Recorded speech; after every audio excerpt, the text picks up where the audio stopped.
Okay, let's get started. Allison, would you be willing to hit record and send us on our way? Okay, I think we're all set.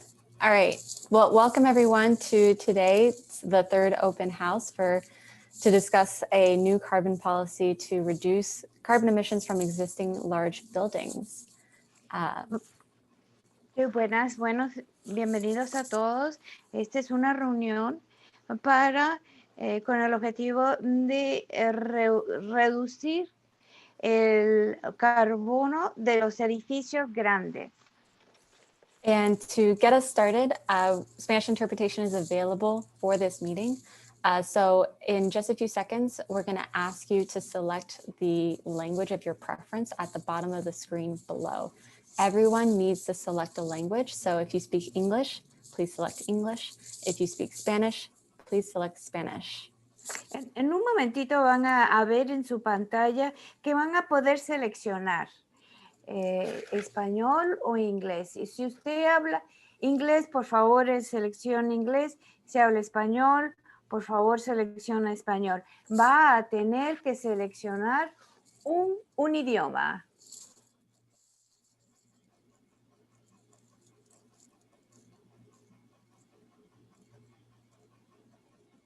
Okay, thank you. Giving people a couple more seconds to join the language.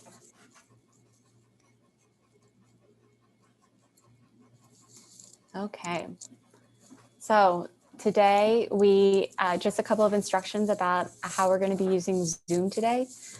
So we're going to have a presentation followed by small group discussions where you're going to have an opportunity to provide public comment and feedback on the ideas that we share today.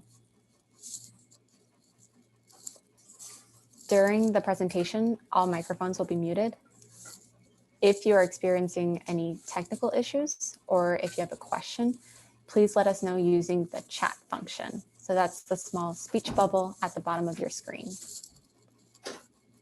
You can also let us know if you're having an issue or ask a question by raising your hand. To raise your hand, please click on participants, then raise your hand in the window, either by hovering on your name or at the bottom of the window. And I'm going to pause every so often to give him a chance to catch up on the interpretation.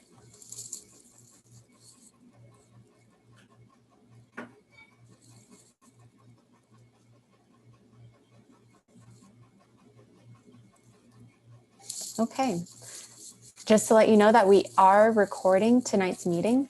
The recording will include the presentation, any questions and answers that we received during the main meeting portion, and the report outs from the small group discussions at the end. We are not going to be recording the small group discussions. And if you do not wish to be recorded during this main meeting portion, please make sure to turn off your camera and your microphone.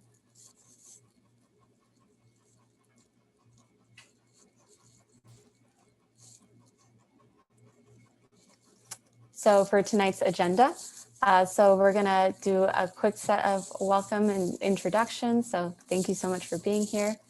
And then we're gonna have about 45 minutes of presentation and then some time for questions and answers, time allowing. We're then gonna have about 25 minutes in small group discussions. And then we'll have 10 minutes at the end to hear a report out from those discussions and to go over next steps for this policy.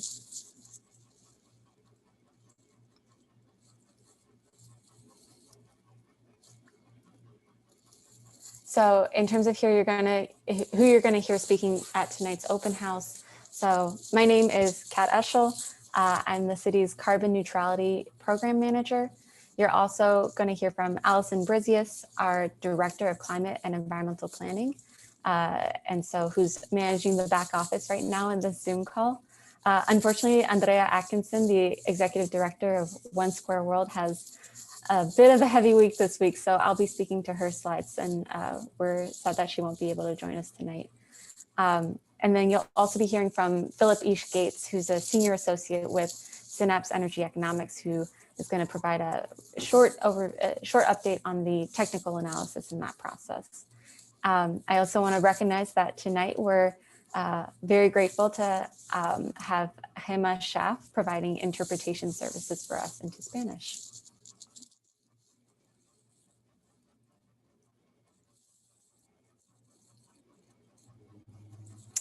So for tonight's presentation, we are going to do a quick recap of the policy concept and the goals of the policy. We're going to hear a quick update about the technical advisor group. I'll provide a quick update as well about the resident advisory group in that process. And then we'll go over some of the key policy design elements.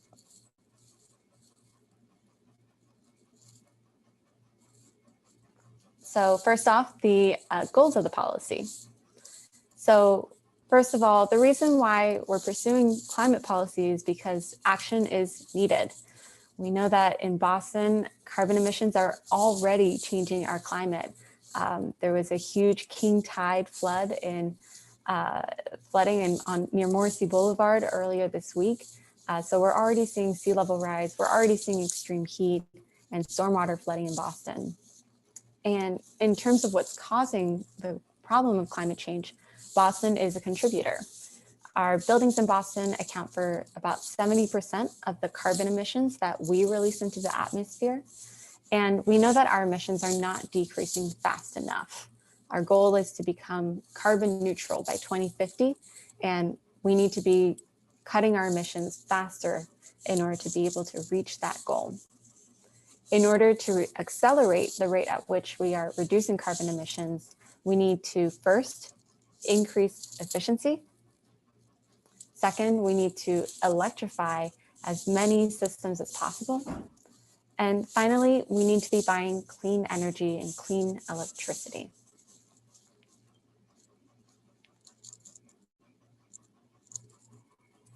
In terms of key strategies to cut carbon from buildings, I wanted to give a quick overview of all of the strategies the city's pursuing over the next few years.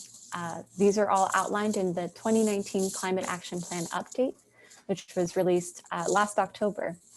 So we have strategies for new buildings. So that's where strategies like zoning or how we use our city dollars to fund affordable housing come into play. We know that any new building that is not net zero is a building that we will have to retrofit. So we're working to make sure that we're building buildings that are zero net carbon from the start. But then we also need to think about all the other buildings that are here. So we need to be investing in energy efficiency and renewable energy in our own city buildings. And we're also going to be developing a carbon performance standard for existing large buildings. And that is what has brought us together here today. We're also working on some other actions that we know are going to enable all of our work to cut carbon from new and existing buildings. And that's state advocacy for things like a zero net energy stretch energy code in the building code, and making sure that we're supporting our workforce development so that we have a workforce that is ready to go out and decarbonize our buildings, and that those opportunities are going to women and people of color first and foremost.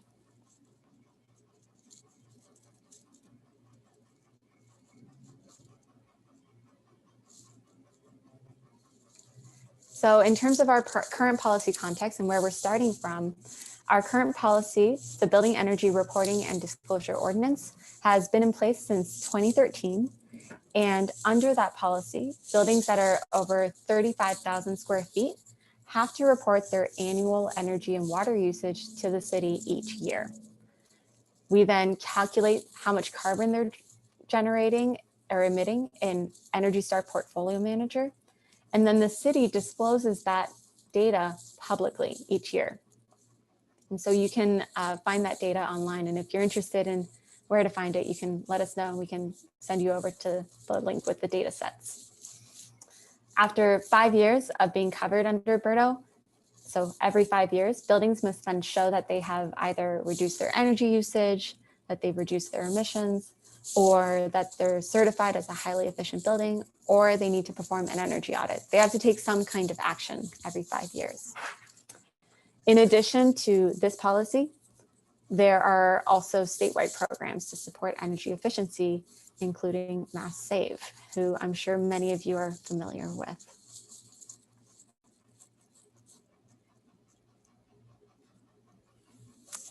So what we committed to in the 2019 Climate Action Plan update is a strategy to develop an emissions performance standard to decarbonize existing large buildings. So building on that policy, BERDO, that I just outlined. And so the reason why we are pursuing this policy is because it directly targets our largest emission source, buildings, large buildings in particular. And it also gives buildings flexibility in terms of how they meet those targets. By setting just carbon targets, they can choose to meet them in various and sundry ways, and they can also choose when they time their investments. The components of this policy include those carbon targets that will decrease over time. We're also exploring reducing the threshold, so including more buildings under this policy. We're also going to be working through all the different pathways that buildings have to comply. So whether that be retrofitting a building, purchasing renewable energy, or ideas like an alternative compliance payment.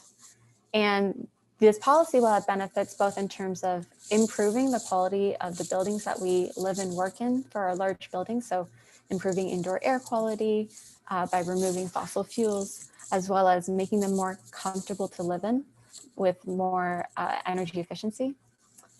It's also potentially going to help lower energy bills. And this also has an opportunity to create green jobs.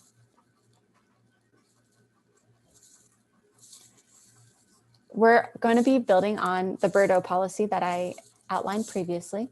So what this means is, as we develop this new policy, is that we are maintaining the annual reporting requirement, as well as the annual disclosure.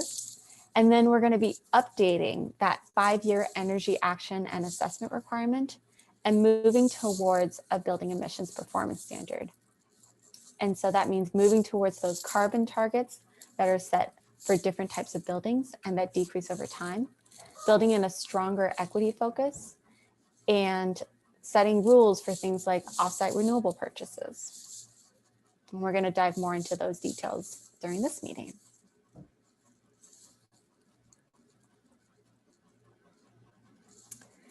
In terms of the policy development process and who's involved in this, so the core project team is the City of Boston and the Environment Department. And we've been working with Synapse Energy Economics and One Square World and Alternatives for Community and Environment. Synapse has been our partner on the technical analysis, working with a technical advisory group, developing those carbon targets, analyzing building pathways, and understanding what the cost is going to be for this policy. In the resident advisory group, we've been reaching out to residents who live in these large buildings and wanting to hear from them about what they want to see in this policy and working to develop the policy's principles and to maximize the opportunities and benefits for residents, improve health outcomes at the outset. We're also holding a variety of focus groups with a lot of different actors across the city. So with a lot of building owners, commercial tenants, with labor groups, and we're also creating opportunities for folks from the general public, residents of all stripes, to learn about the policy and provide feedback in these community open houses. And so that's where we are today. In terms of our project timeline, so we started this off in the winter, started with the technical analysis, which started meeting in March, and then continuing on to start gathering the resident advisory group in July. We've now met with the resident advisory group twice, and with the technical analysis advisory group 6 times. Today is our 3rd open house, and we're hoping to wind up the technical analysis very soon. And in December, we're going to be meeting with the resident advisory group a 3rd time and moving towards having our final draft policy proposal complete.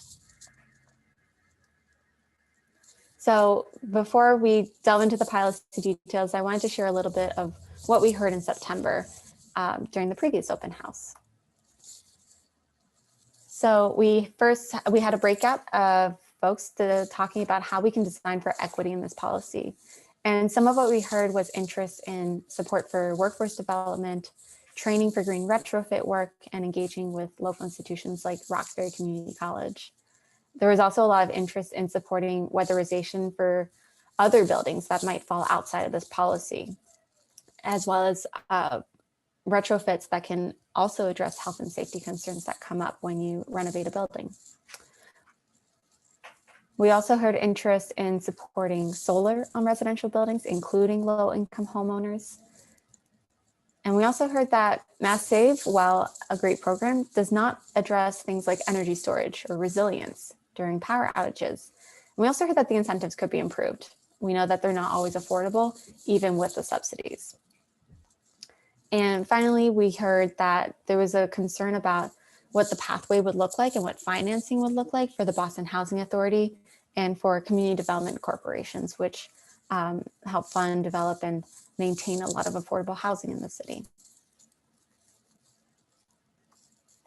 In the breakout about how to decarbonize a building, we heard the importance of financing and technical assistance to do this work. We also heard about the ongoing challenge of the split incentives. So we know that tenants and landlords are going to need to talk to each other. And we heard about the importance of net zero tenants and green engagement for renters on both the multifamily and the commercial side. We heard that passive house can be a good way to start, especially when you combine it with technologies like solar and carbon neutral fuels. We also heard a couple of folks inspired by examples that they've seen in Europe, as well as some closer to home. So somebody referenced a pilot using panelization. So there was a project, the project of Circle Square in the South End, where the tenants were only displaced for 3 days for each apartment. And finally, we heard that there was a difficulty in forecasting the cost of offsite renewable energy, which really just underscored the importance of doing on-site work first, so like efficiency and electrification. In the third breakout, we also heard about the need for new resources, that existing resources don't meet all the need, especially for under-resourced buildings. We noted that Mass Save sometimes cannot support some projects because of the cost effectiveness test and the fact that natural gas is still quite inexpensive relative to electricity. Somebody did note, though, that gas is projected to become more expensive than electricity in 5 years. So there is that incentive to start transitioning now, especially in low-income buildings. So, and that should affect the financing in the future. We also heard that nonprofits and building managers are going to need a lot of support and guidance on how to take advantage of opportunities within a building and who to work with. So we've heard loud and clear the need for technical assistance and guidance and being connected with incentives and improving the types of incentives that are offered.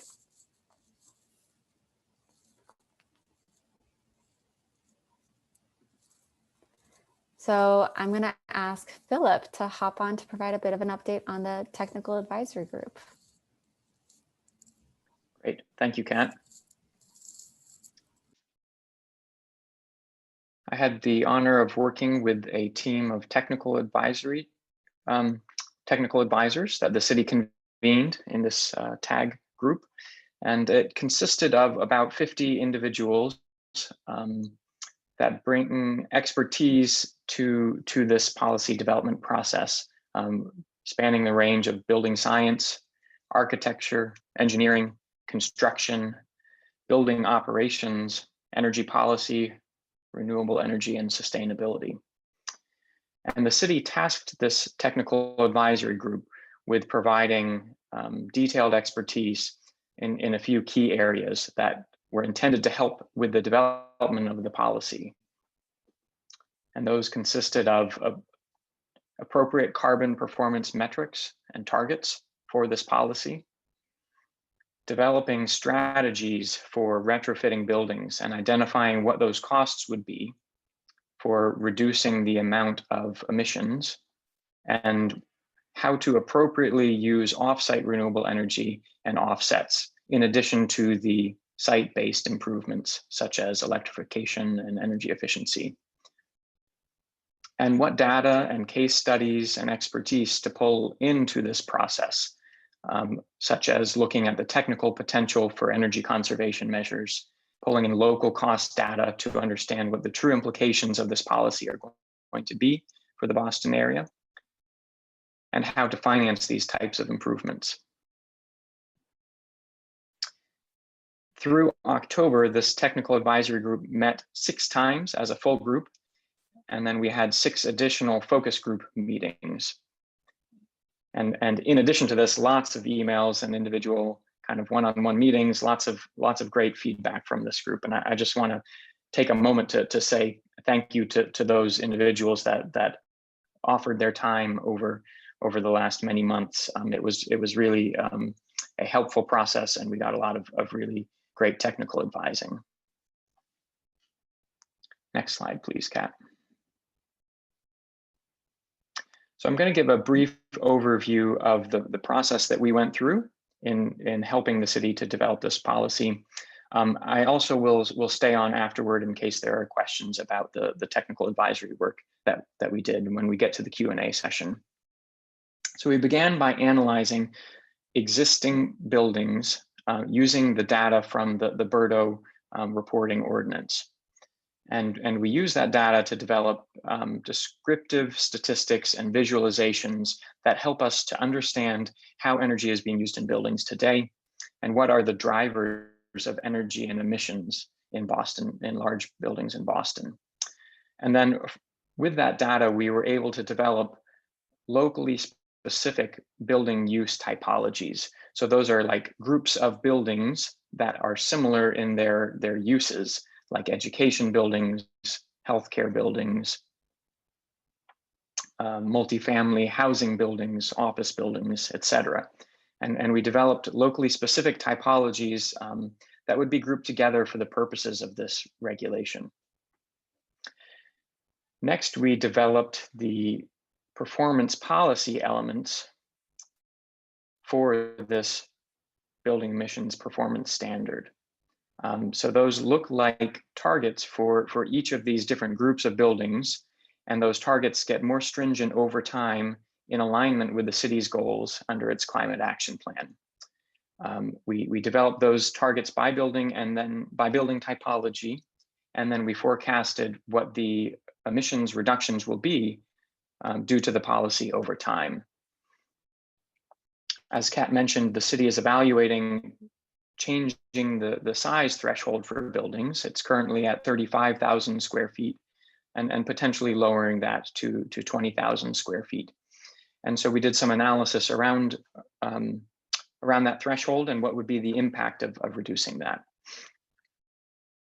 Next, under item 3, we worked to identify pathways to decarbonization for reducing emissions in buildings.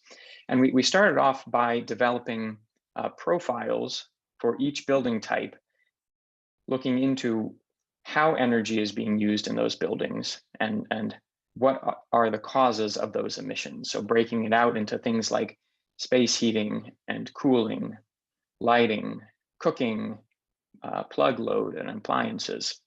And we did that in detail for all of these different building typologies. And then we're able to identify what the associated emissions are and what strategies would be necessary to reduce those emissions and the energy use across the buildings throughout Boston. So we assessed what we call the technical potential, or what is the opportunity for reduction.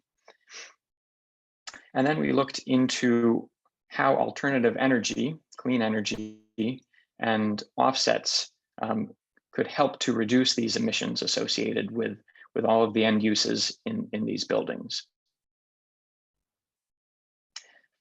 Finally, we estimated the cost impact of this performance standard. What would it cost to achieve each of these different strategies that abate or reduce the emissions in buildings? And what are the the various pathways that could be used to achieve net zero carbon by year 2050, which is the city's goal. What are those pathways, and what is the cost of achieving that goal? And we have concluded that analysis, and are working on tying up the process and providing our final results to the city. Thanks for the opportunity to share with you all about that process. Philip, before you go, there was a question in the chat from Linda about the difference between offsite renewables and offsets. Sure. That question? Yeah. So we talk about both energy and electricity. When we talk about renewable energy, we're often talking about renewable electricity, such as wind power, solar power, hydropower.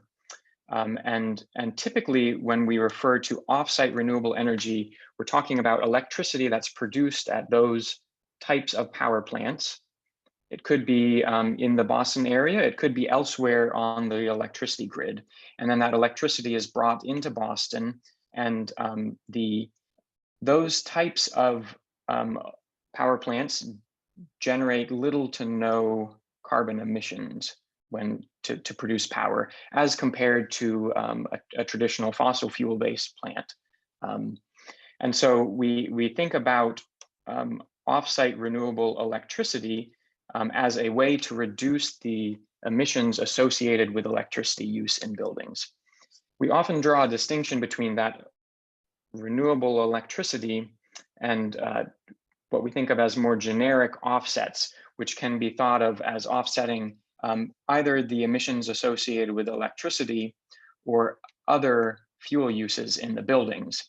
So typically heating in buildings, or whether that's heating the air for the spaces within the building, or electricity, or water heating, often that is accomplished using fossil fuels. And it is possible to offset the fossil fuel use in buildings with certified offsets, things like tree planting and other activities that sequester or take carbon dioxide out of the air and put it back into the earth. And so the distinction between renewable electricity and offsets is about the different type of fuel that it's reducing the emissions from.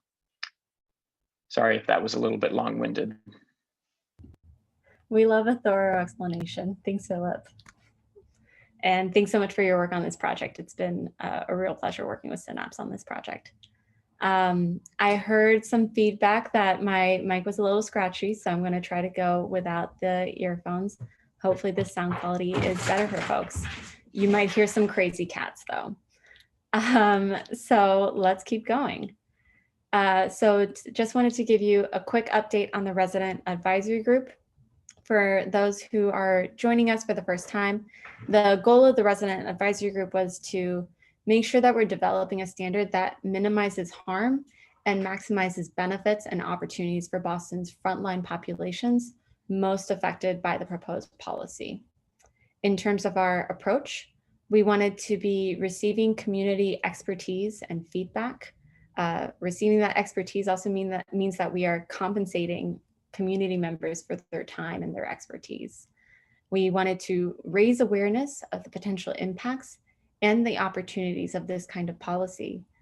We also wanted to be collaborating with and centering the communities that will be impacted by the policy. And so what that has meant has been working with organizations like the Chinese Progressive Association, City Life Vida Urbana, and New England United for Justice in our outreach and in discussing and how to be able to take that community expertise and turn it into policy that achieves all of our goals of equitable climate action. So the resident advisory group has met twice so far, and its third meeting takes place on December 3rd. In terms of what that process looks like, in our first meeting, we wanted to understand the community priorities. We asked, here are the facts, what would be best for you? Then in the meantime, we worked with One Square World, ACE, and the other community groups to develop policy principles based on what we heard in that first meeting. During the second meeting, we checked in with residents about the direction that we were headed in and asked about sort of the different pathways that buildings have to comply, and asked what people thought about them, and really trying to check in and ask, is this what you wanted? Since that meeting, we've been working to refine the direction of the policy based on that community feedback. And in our final meeting, we're going to be saying, here's where we got. Is this good? Now let's do it together. And so in terms of where we are still very much in that policy refinement space, with the final meeting taking place in 2 weeks. And so we're hoping that we can give you a much more detailed report out of what happened in this process during our 4th open house, which should be taking place in January. And I'll do a quick pause to make sure that Hema is all caught up on interpretation.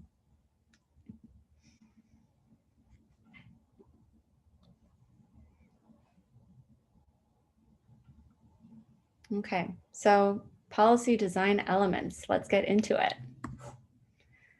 So first, I wanted to sort of remind people of what kinds of buildings we're talking about. So this shows the floor area and total emissions of BERDO buildings by different type. These graphs come to us courtesy of Synapse and Philip's team. So on the left, you can see that in terms of floor area, most of the buildings that we're talking about, there's a lot of office space and a lot of housing space.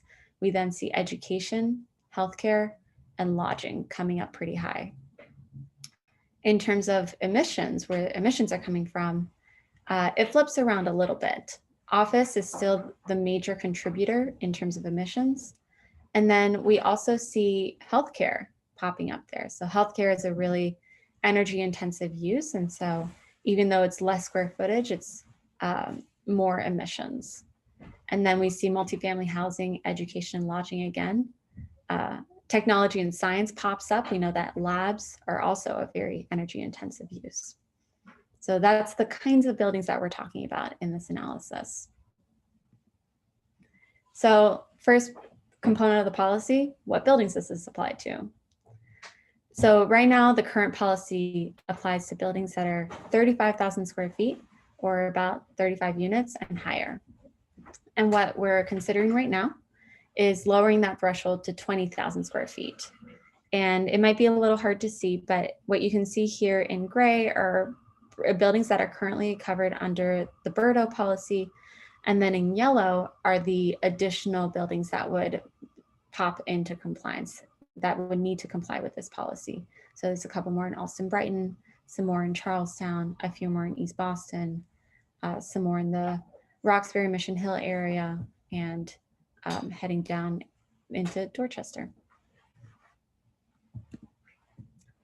The second component of the policy is, well, for the regular reporting, we already asked for energy use and water use, and some additional data points that folks can add voluntarily or as part of reporting through Energy Star Portfolio Manager include waste, building occupancy, so how many people are using the building, and how the building is used in terms of whether it's an office or whether it's housing or a restaurant. So building uses by square feet. In this update to the ordinance, we're considering some additional data points. So things like clean energy purchases, if they have custom emissions factors. So if they are on a district heating system, they might have a different emissions factor than somebody getting their power from the grid. Other data points include electric vehicle charging, emergency backup generators, and things like voluntary renter reports. So what if we gave renters the opportunity to share what their energy costs are like, what air quality they're seeing.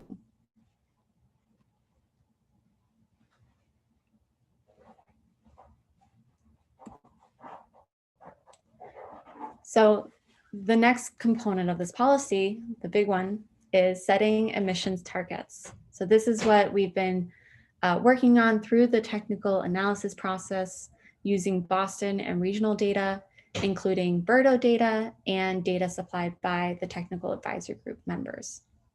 And so what we've done is developed emission targets that are aligned with citywide goals. Our goals are to reduce carbon emissions by 50% by 2030 from 2005 levels, and to achieve carbon neutrality by 2050. Our carbon targets are set by building type with 5-year increments. We are also going to be thinking about buildings that have special or unique circumstances. So thinking about if you're a mixed use building, so if you're both an office, if you have some lab, and then if you also have some retail on the ground floor. Thinking about portfolios and campuses. Thinking about historic buildings, buildings that are on district heating systems. And so would love to hear folks' thoughts about how to best address buildings with these special or unique circumstances. On the right here, I've included a chart that shows, that illustrates what this could look like in office buildings. So what you see there in dotted lines are different thresholds that go down every 5 years. The 2030 target is aligned with our citywide 2030 goal, and the 2050 target is aligned with our citywide 2050 goal. In terms, and so essentially building owners these building owners that are above the emissions threshold would work to get down to that one by 2025. All these buildings would need to work to get to the 2030 threshold by 2030, and so on and so forth. If you are a building owner or you manage buildings and you want to see how these standards might apply to your buildings, please, please, please reach out. We would love to talk to you and sort of walk through what this means for your buildings and talk about what compliance might look like and how you might think about decarbonizing your buildings. So please don't hesitate to reach out. In terms of options to achieve targets, in the ordinance, we want to call out specific, the various compliance pathways that building owners will have available to them. So for example, if you have a building here where in 2018, they have emissions from electricity and emissions from natural gas, and they need to hit a target by a certain year. We know that their emissions are probably going to decrease between now and the target year because of the state's efforts to clean the electric grid. And so their electricity emissions are probably going to go down a bit. They have a lot of options available to them. So the first option is everything to do with energy efficiency. So that could be insulation, it can be air sealing, it can be switching out energy appliances that use a lot of energy now and switching to more efficient ones. It can be things like smart building controls. So a lot of options to reduce the amount of energy that you use. The second option is fuel switching. So switching away from natural gas to electricity or a different kind of carbon neutral heating technology or fuel source. So a lot of options there. A note there is that we know that fuel switching is always best paired with efficiency. You always want to be thinking about doing both so that you're not increasing your energy costs while switching your type of energy. The third option is to purchase renewable electricity. So for this particular illustrative example, the carbon target hits above the natural gas. So this building has the option of purchasing enough clean energy to cover the amount of decarbonization that it has to do. So it doesn't necessarily need to do anything in this particular year other than buy clean energy. That being said, we know that those emission targets are going to be decreasing over time, right? But for this particular example, purchasing clean electricity is an option. And then another option is an alternative compliance payment. So if you have, for example, a building that does a lot of efficiency work, but they don't quite make it there. For whatever reason, the energy use in the building was higher than they expected. And that could be for any number of reasons. So for example, if you're in a residential building in a pandemic, you probably didn't expect everybody to be at home all day using heating and plugging in their computers because they're working all day. And so in that situation, your energy use might be higher than what you thought it would be, in which case you might need just a little bit to get you over the edge. And that's where the alternative compliance payment could come into play. So a lot of options to achieve these targets, and we wanted to just illustrate how some of them could work.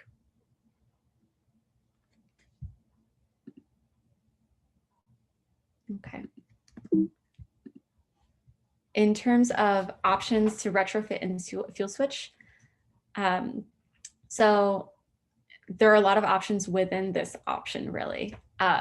Building owners can undertake measures to improve energy performance, to reduce fossil fuel consumption within the building.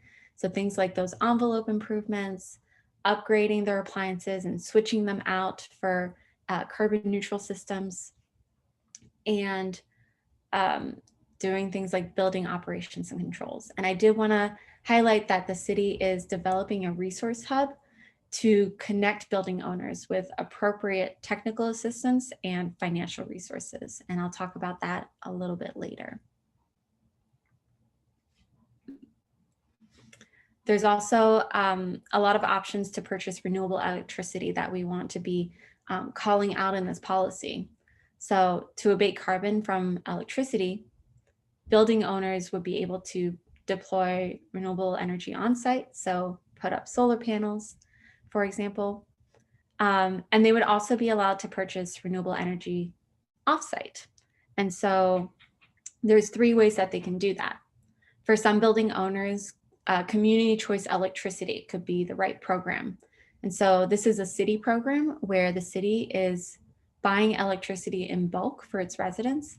And the idea there is to provide safe access to affordable and clean energy for our residents. But building owners are also welcome to join.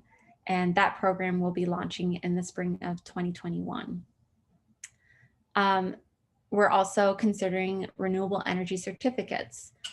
So that's where you would buy, for every megawatt hour of clean energy that is generated, 1 renewable energy certificate is generated. And so what we're considering is, what if we allow renewable energy certificates that are Massachusetts Class 1 eligible, that come from non-emitting sources, so things like solar and wind only, and making sure that they are both generated and retired within the same year, and within the year for which you're trying to clean that electricity, to clean your carbon emissions. Then with a third option would be power purchase agreements. So for there, we know that a lot of large institutions in Boston have taken leadership here and have gone out to purchase clean electricity already. So institutions like Boston University. And so what we're considering here is, well, we need to be recognizing that leadership, and how about in that situation, we accept the power purchase agreement, and we ask that the building owner demonstrate that the amount of clean energy that they're getting through that power purchase agreement is offsetting as many emissions as are resulting from their electricity use here in Massachusetts. So happy to delve more into the details during the small group discussion there. The other option that I talked about earlier is the alternative compliance payment. And so this would be just an additional option to meet carbon targets. The way this payment is being set is that we're tying it to the average retrofit cost per metric ton of carbon dioxide equivalent. And so the draft results from the technical analysis indicate that the dollar amount would be somewhere between $214 and $234 per metric ton of carbon dioxide equivalent. And so in terms of potential uses for this revenue, we're hoping that this revenue would be able to further support emissions reductions combined with affordable housing retrofits, anti-displacement efforts, and equitable workforce development. And so this is definitely an area where we'd love to hear from folks as to what you would like to see and how you think those funds should be governed. Another important element of any policy is compliance. So compliance here is going to be important for both data quality and compliance with the standards themselves, those targets. So for data quality, in BERDO, the current policy, buildings self-certify their data every year already. What we're considering is introducing a periodic third-party verification requirement. So for example, every 5 years, a building owner might need to work with a third party in order to verify their data reports for the past 5 years. And then we would also want to be doing spot audits with a penalty for false reports and reporting inaccurate data. For buildings that do not comply with the standards, there would be a penalty for failing to report or to comply with the standards. And just to note that compliance can be achieved through the multiple pathways that I detailed earlier, and we are developing those additional supports to assist building owners and residents. So our goal really is for all of our buildings to excel and to meet these standards and to decarbonize. Our hope is that we never have to penalize everyone, but we know that that's going to be an important part of this policy. So some of the additional strategies that we know are going to need to accompany this policy. We know that this policy can't do everything on its own. So we're also doing some other things. The first is we are developing a resource hub. That's going to be a one-stop support program for building owners and for residents. And we want this to be a program that connects building owners with the right incentives, depending on what kind of building they are. So there's different incentives available for affordable housing than for an office building. And then we're also going to be working to provide them one-on-one support to really walk with them through this process. We also want to be educating and supporting our residents as they're seeking to improve their building health. So we're going to have a part of this resource hub is also going to be about serving residents themselves. We'll be working to integrate this program with existing city programs. A lot of people here, I'm sure, are familiar with the Boston Home Center and its excellent programs, and with the Breathe Easy at Home program from the Boston Public Health Commission. We'll also be developing guidance and case studies. So what does this look like for historic buildings? How do you think about both decarbonizing your building and making it resilient? How can you do both at the same time? Thinking about buildings on district heating systems and how they can transition as well. Another important part of our work is our how we're using our voice as a city and what we're advocating for on Beacon Hill. So this includes policies like just cause eviction and right to counsel. These are things that the Welsh administration has been out in front advocating for on Beacon Hill, and we believe that they're really important to address the ongoing housing crisis in the Boston area. We're also going to be advocating to improve energy efficiency incentives at Mass Save and other state programs. We've also already been working on anti-displacement strategies and are always eager to hear ideas for other ways that the city can support this. But some policies in place already include the right of first refusal, the right to stay for condo conversions, and a bill that City Council passed just last week that the mayor had introduced, which is a notice of rights that a landlord must give their tenant with any eviction notice.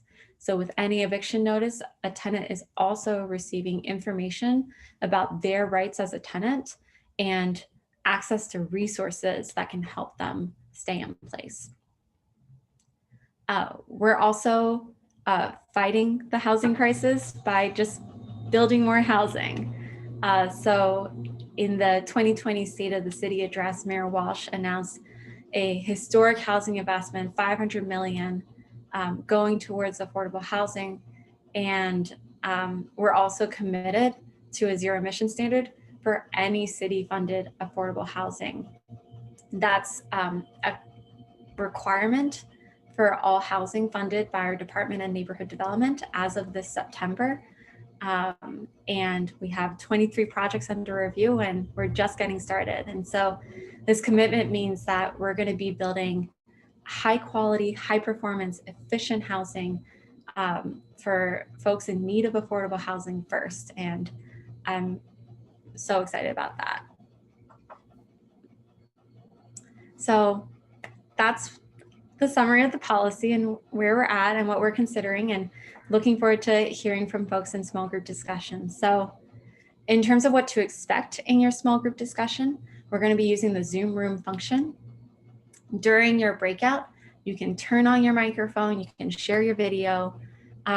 If you haven't already, you can click on the 3 dots at the top right of your video or name screen to include your full name and your pronouns and your organization if that applies to you.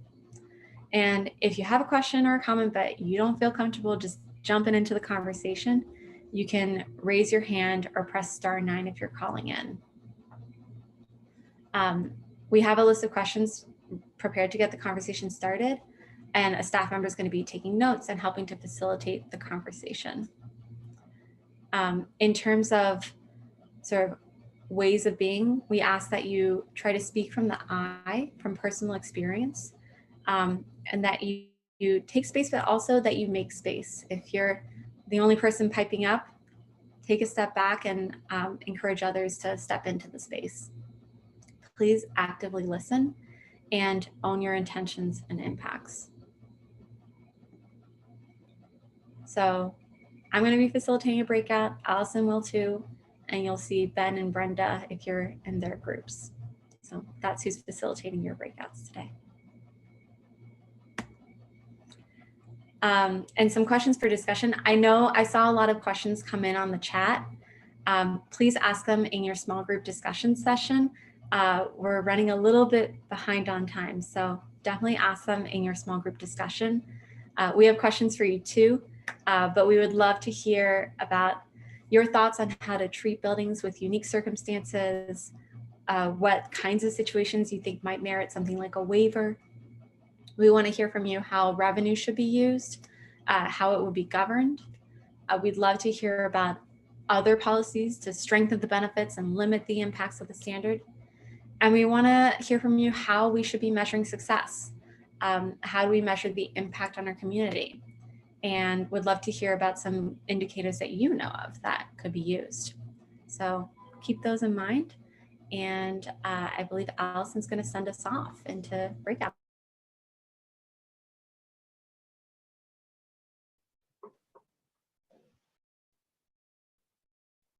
Welcome back, everyone. So as we come back into this room, please remember to select your language. Por favor, recuerda seleccionar su idioma.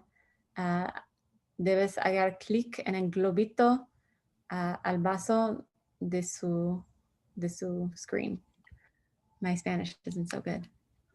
All right, so we're going to do a quick set of report outs from our breakout groups. So I'll kick us off. In our group, we talked a little bit about workforce development and sort of the importance of those pathways from our high schools and Boston Public Schools and heading up into our community colleges, and the importance of getting those vocational education programs in our mainstream high schools and not just in Madison Park and Boston Green Academy. There were some questions about houses of worship and historic buildings and sort of what provisions are going to be made for them in this policy. We talked a little bit about compliance and the finer points of Massachusetts general law, 21D for all the fans out there. We also talked a little bit about sort of the benefits, so how renewable energy credits could be used. And so talked about whether it made sense to have it be a strategy that can only be applied towards emissions from electricity use, and talked a little bit about energy storage as well, and how we should be factoring that in. So as well as reporting for emergency backup generators, but also for any energy storage systems. So thank you so much for my group. And I'm gonna ask, who's next? I'm gonna ask Allison to do a quick report out. I'm gonna sub in for Allison. Hi everybody, my name is Asriya Pasha and I am a fellow working with the City of Boston. I think the biggest thing that I took back from this is that everybody has a lot of sympathies for Benjamin Silverman, and he's a champion. Also, what was really interesting from our group was that there was interest in offshore wind and how that could help us address our thermal load. There was also interest around maybe reducing the factors, the threshold for the size of the buildings. And interestingly enough, some people want to go down lower than 20,000. And then there was a lot of interest in the ACP, how it was created, what was the logic behind it, and how it was going to play in with compliance. We also had some interest around churches and about the embodied carbon and building materials policy that this solution will be thinking about. Thank you. All right, so next up, Ben. I wish I was in that breakout group. That sounds nice. I think we had a very interesting conversation where there's a lot of questions on offsets. If that's going to be allowed, if it is to be allowed, what kind of offsets will be, how does that work in with this policy? There was questions on the ACP, how will that be calculated? A lot of questions on enforcement, also questions on staffing and what is the city, how much is the city going to be putting into ensuring that buildings meet these particular targets? A very interesting question on how the residents advisory group has been informing and communicating with technical advisory group and what its role has been in this process. And then other questions around, again, enforcement, but also tenant protections and how can the city better step up on tenant information and such, which I don't think I was able to answer as well as I should have. But and then also what, so the logic behind some of the features like dropping the threshold and so forth. So I would say a good conversation. And last but not least, Brenda. So some general themes that I was particularly interested in, we focused a lot on state policy advocacy, especially around things like the building code or various aspects of affordable housing law. And then there were a lot of questions about how our thresholds and the cost of compliance would equate to things like percent of construction costs or different units of energy like kilowatt hours and therms. And so I think that highlights some great information we should be getting out there pretty soon.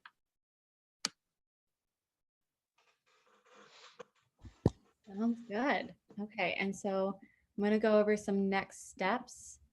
We will be sort of condensing those notes and cleaning them up and making them available for everyone on online as soon as we can. But thank you so much for those discussions and for your questions. So next steps. So the next and I think final open house will take place in January. So we'll be confirming that date, and I'll make sure to send that out via email so that folks know when it's going to be, once it's scheduled. If you have any additional feedback, please respond to our survey to let us know about things that went well or didn't go well during the meeting. It's not going to get shared into the chat. I'll email it out after the meeting so that I know that it's late and you probably don't want to be taking a survey right now. And we're going to continue to update our website with up-to-date information. I'll send that link out as well as to where you can find the meeting slides and the recording, as well as the meeting notes. I wanted to highlight some upcoming opportunities. Actually, before I do that, sorry, Michelle had asked some questions about timeline. So just to recap some of what I was saying earlier about timeline, the technical analysis is getting wrapped up over the next few weeks. So we're going to be awaiting that from Synapse, and we'll try to get that out into the public eye within the next few weeks. And then the last resident advisory group is taking place in 2 weeks on December 3rd. So we're wrapping up both the resident advisory and technical advisory processes in early December. And then we'll have a draft of the policy